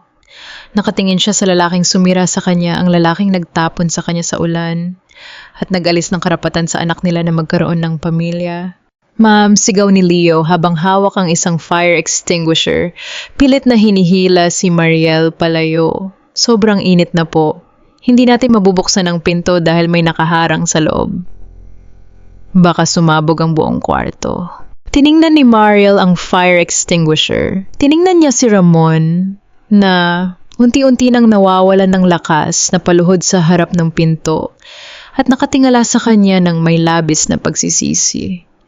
Isang maling desisyon at kapwa silang mamamatay ni Clarissa sa loob.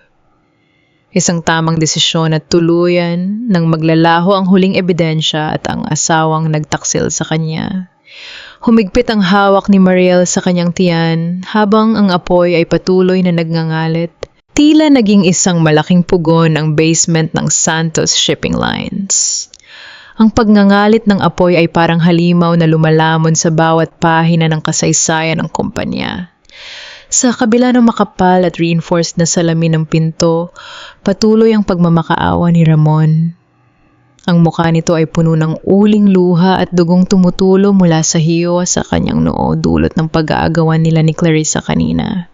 Mariel, parang awa mo na. Bubuksan niyo ang pinto. Garalgal at paos na sigaw ni Ramon. Bawat paghampas ng kanyang mga palad sa bakal na pinto ay nag-iiwan ng madugong marka. Sa likuran niya, unti-unti nang nilalamon ng apoy si Clarissa na nawalan ng malay dahil sa makapal na usok. Ngunit wala nang pakialam si Ramon sa babaeng pinili niyang ipalit sa kanyang asawa. Ang tanging iniisip niya ngayon ay ang sariling buhay. Nakatayo si Mariel ilang metro mula sa pinto. Naramdaman niya ang matinding init na tumatagos sa kanyang balat, ngunit ang puso niya ay nanatiling malamig.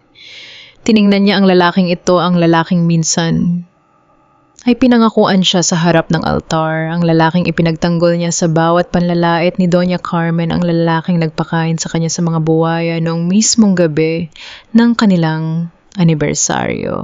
Ma'am Mariel, kailangan na po nating lumabas. Hindi na po ligtas dito. Sigaw ni Leo habang pilit na hinihila ang braso ni Mariel.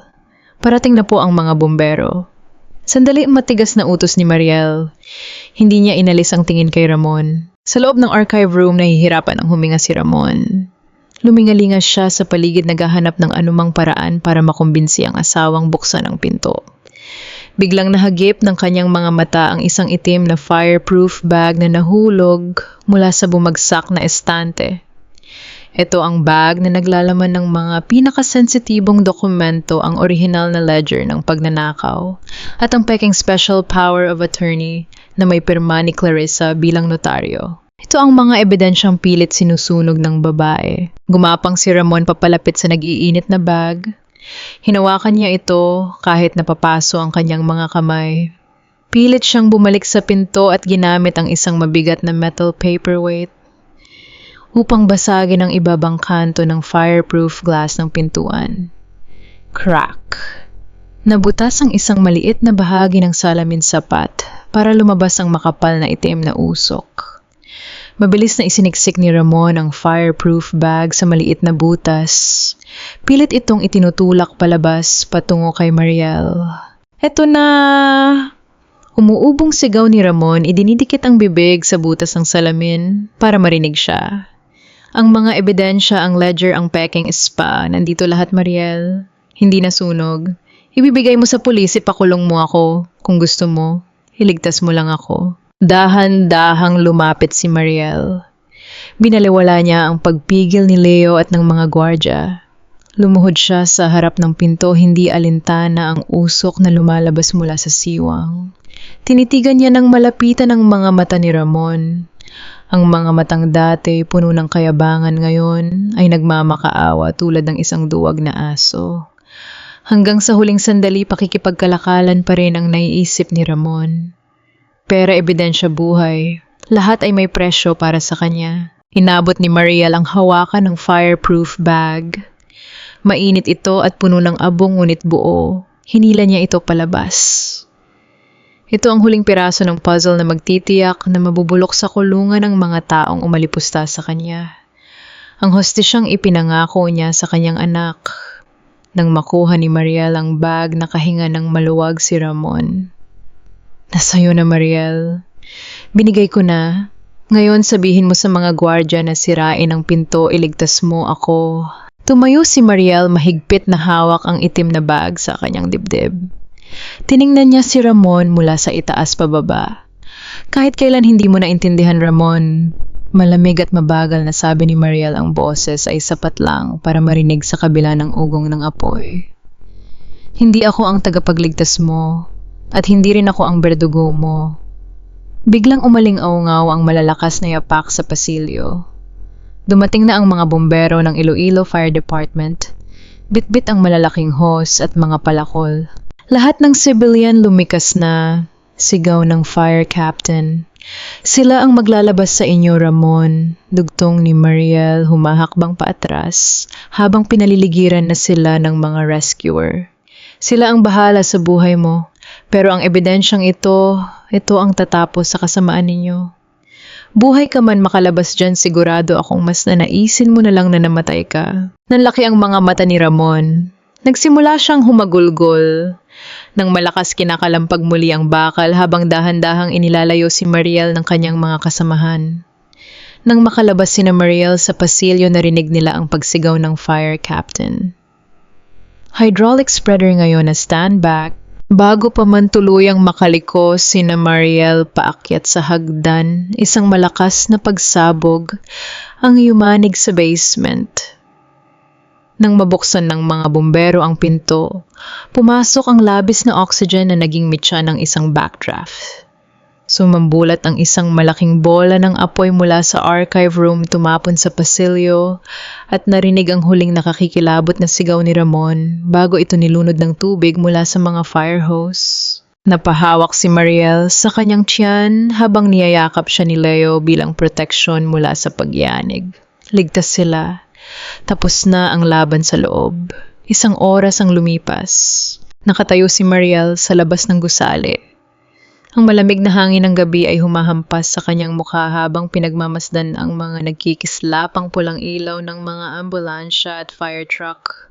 Nakabalot siya sa isang thermal blanket na ibinigay ng mga medic, ngunit ang itim na fireproof bag ay nanatiling mahigpit na hawak sa kanyang kamay. Dumating si Attorney Vergara at agad na lumapit sa kanya. Mariel Hija, Diyos ko, ayos ka lang ba ang bata? Ayos lang kami, Attorney Katz. Kalmadong sagot ni Mariel, iniabot ang itim na bag sa matanda. Nandyan ang lahat ng kailangan natin para makulong sila. Bumukas ang pinto ng gusali. Inilabas ng mga paramedic ang dalawang stretcher. Naglakad si Mariel papalapit ng bahagya para makita ang kinahinatnan ng mga taong nagtangkang sumira sa buhay niya. Sa unang stretcher nakahiga si Clarissa. Sunog ang halos kalahati ng katawan nito balot ng benda at tuluyang walang malay.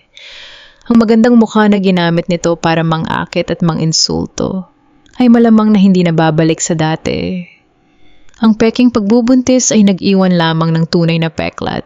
Sa pangalawang stretcher, nakaratay si Ramon. May oxygen mask sa kanyang mukha at ang buong katawan nito ay nagtamo ng 3rd-degree burns. Halos hindi na makilala ang dati aroganteng tagapagmana ng mga Santos. Ngunit nakamulat ang mga mata nito. Nang dumaan ang stretcher sa harap ni Mariel, nagtama ang kanilang paningin. Wala nang luha si Ramon, wala na ring boses para magmakaawa. Ang nakita lamang ni Mariel sa mga mata nito ay purong kawalan at panghihinayang. Ipinagpalit ni Ramon ang kanyang tapat na asawa at ang kanyang tunay na anak para sa pansamantalang pagnanasa at pagtakas sa pananagutan. Ngayon naiwan siyang sunog-lumpo at naghihintay na lamang ng hatol ng hukuman. Hindi nag-iwas ng tingin si Mariel. Tiningnan niya si Ramon ng may buong dangal at awa hanggang sa maisakay ito sa loob ng ambulansya at tuluyang sumara ang pinto. Humarap si Mariel kay Atty. Vergara habang umaandar palayo ang ambulansya. Mabubuhay siya, attorney, pero sa loob ng kulungan niya bubunuin ang natitira niyang mga araw. Tumango ang abogado. At si Doña Carmen nasa himpilan na siya ng pulisya. Hinihintay na lamang ang formal na pagsasampa natin ng reklamo bukas. Tumingala si Mariel sa kalangitan. Tapos na ang gabi ng lagim. Bukas ang araw ay sisikat hindi na para sa pamilya Santos kundi para sa kanya at sa kanyang anak. Ang hustisya ay hindi basta-basta ibinibigay. Ito ay inilalaban sa gitna ng apoy. At siya ay nakalabas ng buhay pagkalipas ng 3 buwan. Ang Hall of Justice ng Iloilo Regional Trial Court ay pinaliligiran ng maraming tao at mga mamamahayag. Kalat na sa buong probinsya at sa buong bansa ang pagbagsak ng kilala at maimpluwensyang pamilya Santos. Ang kumpanyang dating simbolo ng yaman at kapangyarihan ay naging sentro ng pinakamalaking kontrobersya ng pagnanakaw, pamemeke ng dokumento at arson sa kasaysayan ng lungsod. Sa loob ng courtroom, tahimik na nakaupo si Mariel sa unang hanay ng mga bangko. 8.5 buwan na ang kanyang pagbubuntis.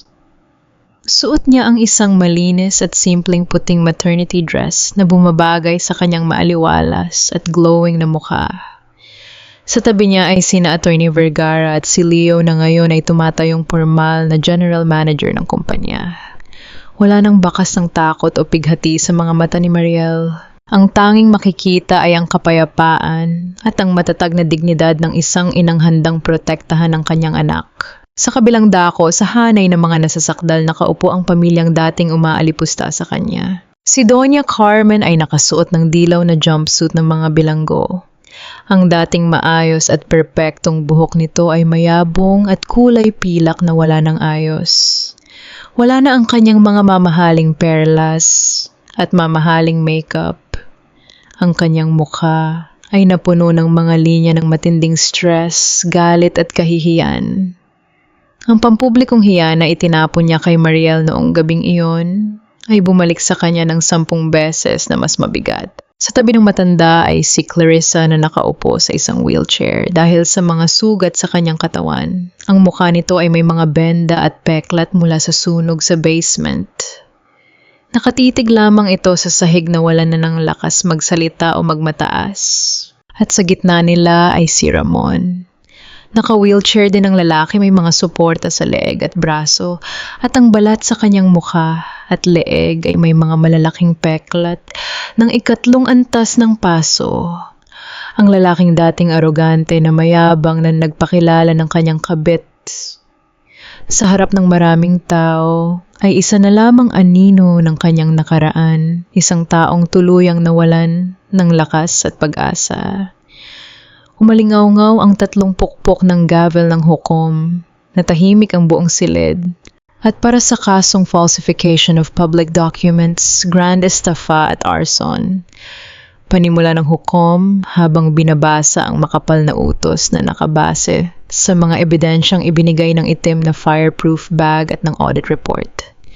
Napatunayan ng hukumang ito nang walang anumang alinlangan na ang mga nasasakdal ay nagkasala. Nagsimulang umiyak ng malakas si Doña Carmen. Hindi ako makukulong. Nagkakamali kayo. Si Ramon Santos ay hinahatulan ng 15 taon hanggang 25 taong pagkakulong para sa grand estafa at paglustay ng pondo. Patuloy ng hukom, walang alinlangan ng boses. Si Clarissa Gutierrez ay hinahatulan ng 18 taong pagkakulong para sa falsification at arson. At si Doña Carmen Santos ay hinahatulan ng 12 taong pagkakulong bilang co-conspirator sa pamemeke at pagtatakip ng krimen. Pok, pok, pok, court is adjourned. Nagsigawan ang mga tao sa loob ng silid. Ang mga mamamahayag ay mabilis na nagunahan sa pagkuha ng larawan. Nagwala si Doña Carmen, pilit at makawala sa mga pulis na humahawak sa kanya. Mariel, hayop ka, Mariel, sinira mo ang pamilya namin. Wala kang utang na loob. Sigaw ng matanda habang pilit na kinakaladkad palabas. Ngunit hindi man lang kumurap si Mariel. Tiningnan niya ang kanyang biyena ng may buong lamig. Ang utang na loob na paulit-ulit na ipinamukha sa kanya sa loob ng 6 na taon ay tuluyan ng nabayaran ng kanilang sariling mga krimen. Nang matapos ang gulo at ilabas na ang mga bilanggo, dahan-dahang tumayo si Mariel sa tulong ni Attorney Vergara. Naglakad sila patungo sa malapad na pasilyo ng Hall of Justice para lumabas. Ngunit bago sila makarating sa pintuan ng gusali, narinig ni Mariel ang mahina at garalgal na boses na tumatawag sa kanyang pangalan mula sa side exit, kung saan dinadala ang mga bilanggo patungo sa convoy ng BJMP. Mariel, pakiusap Huminto ka muna. Lumingon si Mariel. Si Ramon na itinutulak ng isang pulis sa kanyang wheelchair ay pilit na gumagalaw para makalapit sa kanya. Pinatigil ng pulis ang wheelchair nang makitang huminto si Mariel. Tumingin si Ramon sa dating asawa. Ang kanyang mga mata ay puno ng luha at matinding pakiusap. Mariel, tignan mo ako. Basag ang boses ni Ramon. Pilit na iniaangat ang kanyang nasusunog na kamay. Nakuha mo na ang lahat. Ang kumpanya, ang bahay, ang pangalan ng tatay mo. Nakulong na kami. Nagdusa na ako, Mariel. Sunog ang katawan ko, wala na akong pera at mabubulok ako sa rehas. Nanatiling tahimik si Mariel, nakahawak ang 2 kamay sa kanyang malaking tiyan. Pakiusap, Mariel. Hagulgol ni Ramon, hindi alintana ang mga taong nakatingin sa kanila sa pasilyo. Bago man lang ako ipasok sa bilangguan, patawarin mo ako. Bigyan mo ako ng pangalawang pagkakataon. Hayaan mong maging ama ako sa anak natin. Pwede nating simulan uli. Tutulong ako sa kumpanya, magpapakabait ako. Mahal pa rin kita, Mariel. Patawarin mo ako. Sa likuran ni Ramon, si Doña Carmen, na nakatayo sa tabi ng van ng pulis, ay sumigaw din, wala na ang kanyang kayabangan. Mariel, apo ko, yang dinadala mo. Pamilya pa rin tayo. Huwag mong hayaang mamatay kami sa kulungan nang walang nakikitang pag-asa. Pinagmasdan ni Mariel ang 2. Naalala niya ang Mariel na nakaluhod sa ulan, umiiyak nagmamakaawa para sa kaunting pagmamahal at respeto. Naalala niya kung paano siya itinapon ng mga taong ito nang walang alinlangan ng isiping. Wala na siyang pakinabang. Lumapit si Mariel ng ilang hakbang kay Ramon. Tinitigan niya ang dating asawa ng diretso sa mga mata.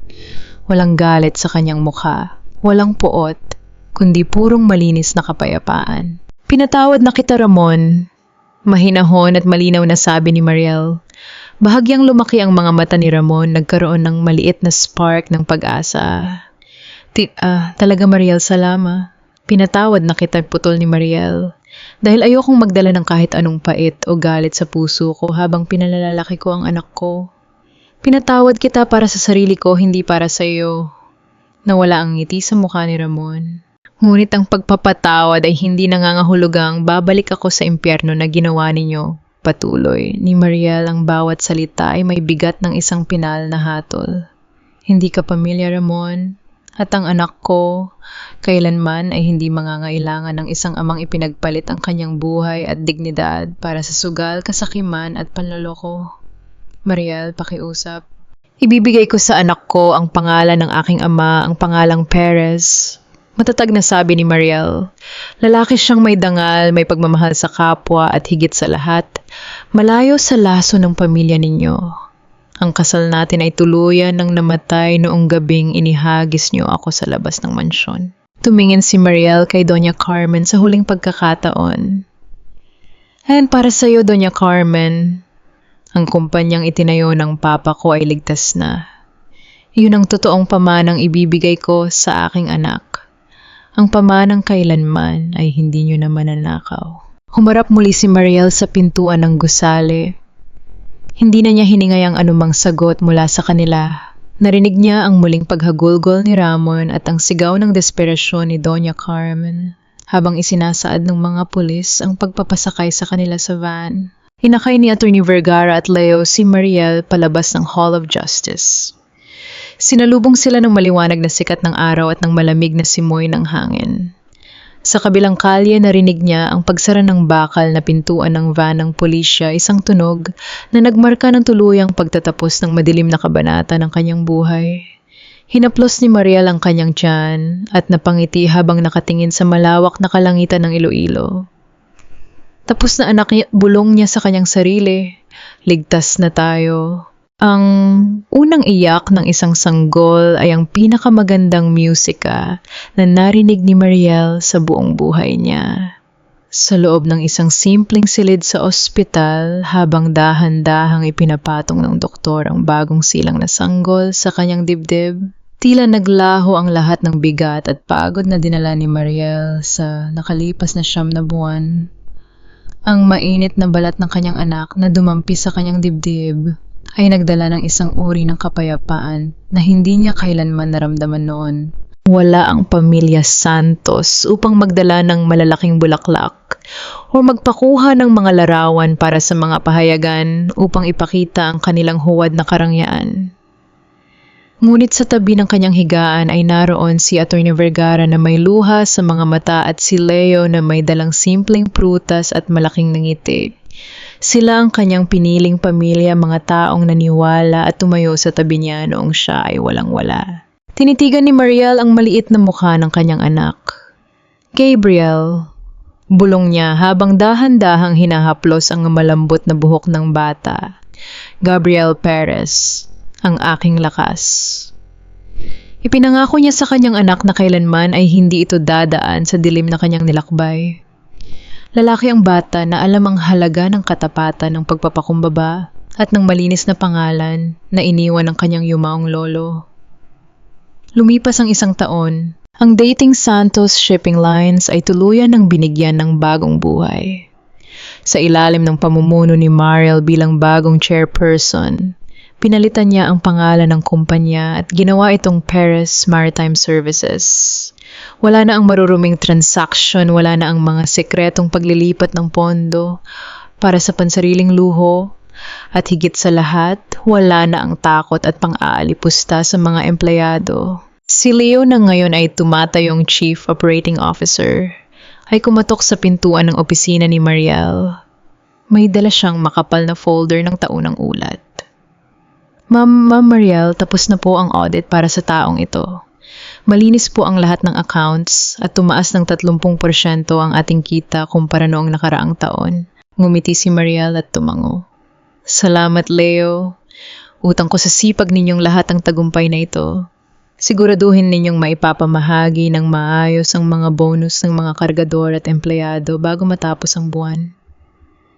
Masusunod po, ma'am. Nakangiting sagot ni Leo bago lumabas ng silid. Nang muling mapag-isa si Mariel sa kanyang malawak na opisina, tumayo siya at naglakad patungo sa bintana. Mula rito, natatanaw niya ang malawak na daungan at ang asul na dagat ng Iloilo. Sa dulo ng kanyang paningin ay ang lupang pamana ng kanyang ama, Ang lupang muntik ng maging mitya ng kanyang tuluyang pagbagsak, ngunit ngayon ay naging sentro ng pinakamaunlad na bahagi ng kanilang operasyon. Kinuha ni Mariel ang kanyang bag at lumabas ng gusali. Nagpa siya siyang maglakad patungo sa dalampasigan ng kanyang lupang pamana. Ang hangin ng hapon ay may dalang amoy ng asin at kalayaan. Sa gilid ng buhanginan nakaupo si Atty. Vergara habang binabantayan si Gabriel na ngayon ay masigla ng gumagapang sa ibabaw ng isang malaking sapin. Pagkakita sa kanyang ina, mabilis nang umiti ang bata at iniunat ang kanyang maliliit na kamay. Lumuhod si Mariel sa buhanginan at binuhat ang kanyang anak. Hinalikan niya ito sa pisngi habang ang bata ay humahakhak sa tuwa. Napansin ni Mariel na suot pa rin ni Gabriel ang isang pares ng dilaw na medyas, ang medyas na binili niya sa palengke ng Bacolod. Gamit ang kanyang unang sahod bilang bookkeeper. Kupas na ang kulay nito at medyo masikip na para sa lumalaking paa ng bata, ngunit sadyang itinago ito ni Mariel. Ito ang kanyang paalala na ang tunay na kayamanan ay hindi nasusukat sa ginto o perlas, kundi sa kakayahang bumangon mula sa pinakamalalim na putik ng may malinis na budhi. Mariel, malumanay na tawag ni Atty. Vergara habang nakatingin sa malawak na karagatan. Nabalitaan mo ba ang tungkol kay Ramon? Bahagyang natigilan si Mariel, ngunit mabilis ding bumalik ang kanyang kalmado at payapang ekspresyon. Ano po ang balita, Attorney Cate? Tinanggihan ng korte ang kanyang apela para sa pagbawas ng sentensya dahil sa kanyang kalusugan. Mananatili siya sa New Bilibid Prison. Si Doña Carmen naman ay inilipat sa Correctional Institution for Women. Ayon sa aking mga kasamahan, wala nang bumibisita sa kanila. Ang mga dating kaibigan at kasosyo na akala nila ay tapat sa kanila ay tuluyan na silang tinalikuran. Huminga ng malalim si Mariel at tiningnan ng mga alon na humahampas sa pampang. Wala na siyang maramdamang galit para kay Ramon o kay Doña Carmen. Ang puot na minsan ay nagpahirap sa kanya ay tuluyan ng natunaw sa paglipas ng panahon. Napagtanto niya na ang tunay na karma ay hindi palaging nangangahulugan ng marahas na kamatayan o trahedya. Minsan ang pinakamabigat na parusa ay ang iwanan ka ng buhay sa loob ng isang madilim na silid, kasama ang iyong sariling mga kasalanan habang pinapanood ang mga taong sinubukan mong sirain na namumuhay ng may kapayapaan, dangal at tagumpay. Sana ay mahanap din nila ang kanilang kapayapaan sa loob, Attorney. Mahinahong sagot ni Mariel. Tumingin si Atty. Vergara sa kanya ng may matinding paghanga. Napakalaki ng puso mo, Mariel. Ang patawarin sila matapos ang lahat ng ginawa nila. Hindi ko sila pinatawad para maging maayos ang lagay nila, Attorney. Nakangiting paliwanag ni Mariel habang pinupunasan ng kakaunting buhangin sa paa ni Gabriel. Pinatawad ko sila dahil ayokong dalhin ang bigat ng kanilang mga pagkakamali sa pagpapalaki ko sa aking anak.